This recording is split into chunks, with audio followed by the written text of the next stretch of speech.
За неколку дена ќе започне затварањето на најголемиот струмички порој. Деновиве започнаа и градежните активности на долниот дел од поројот во Струмица со цел решавање на долгогодишниот проблем со атмосферските води кои се влеваат во него. На овој начин се создаваат и услови за понатамошните активности кои општината ќе ги реализира за комплетното затварање на поројот и неговото уредување. Сметавме дека ово е еден проект кој првично би требало да го направиме за да не го компромитираме останатиот дел од активности.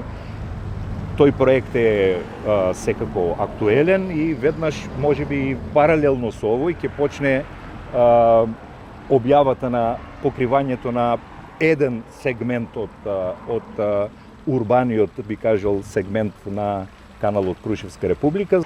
Граѓаните и денес реагираа за ужасната смрда која се шири од отпадната вода на долниот крај на поројот и се надеваат дека проблемот конечно ќе се реши. Тоа е срамота не само за тие тука што се, него општо и за градот е срамота. Треба да се направи, тука луѓе живеат. Ако оставаме така, тоа е чиста болест. Болест. На вечерно време не се седе. Не се седе, тоа е неподнослива миризба. Од водостопанство Струмица велат дека ќе вложат максимални напори час поскоро да се заврши со отпочнатите активности.